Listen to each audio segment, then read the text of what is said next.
تعالى اقولك حركة تعملها في تليفونك هتخلي تليفونك في حتة تانية خالص. لو انت تليفونك ما بيدعمش الخلفية المضيئة والتليفون بيشحن او مش شغال عندك، فتعالى النهاردة اقولك ازاي تفعلها عندك لو هي مش في تليفونك او مش شغال عندك زي ما انتم شايفين. تابع معايا الشرح. السلام عليكم ورحمة الله وبركاته، ازيكم عاملين ايه؟ اول حاجة عاوزين نصلي على سيدنا محمد عليه افضل الصلاة والسلام.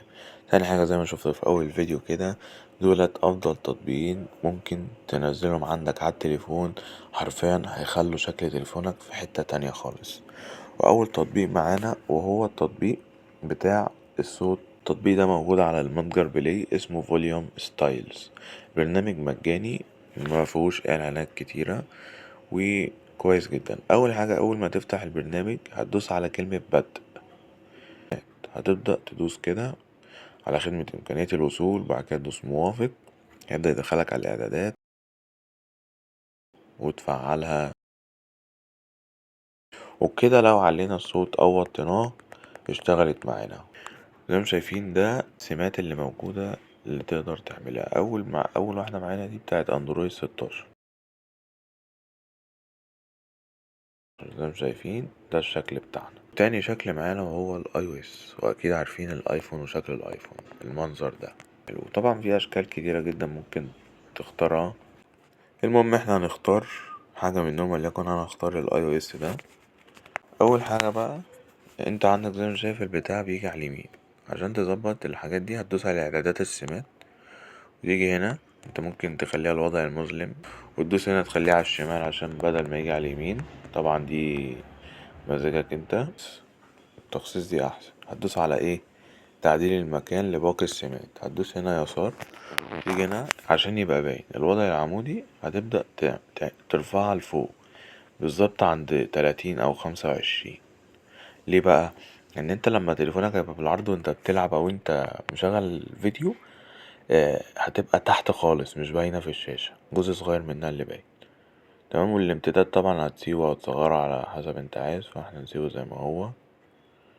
العرض اللي هو بيكبر كده وبيصغر كده، انا شايف ان هي تكون 8 مظبوط. بس كده انت ظبطتها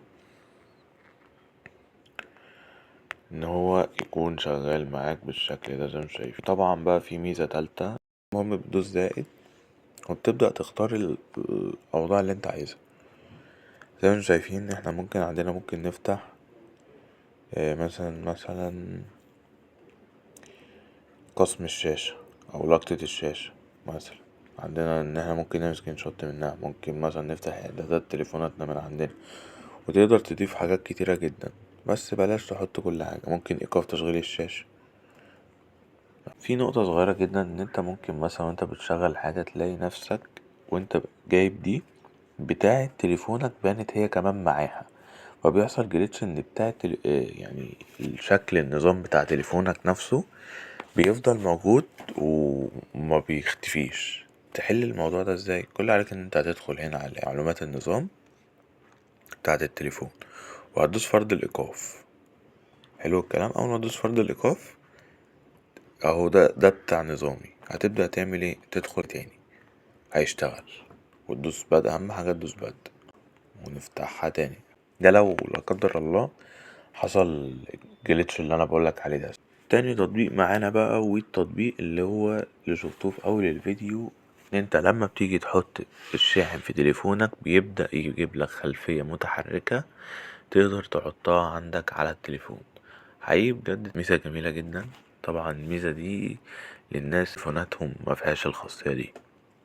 تمام. زي ما شايفين اول حاجة التطبيق فيه كذا حاجة، ممكن تحط خلفيات زي ما شايفين اللي هي الانيميشن بقى، الحاجات اللي انتوا شفتوها في اول الفيديو. زي ما شايفين ممكن نحط حاجات من الحاجات دي.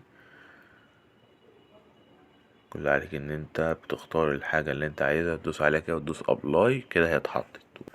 تمام.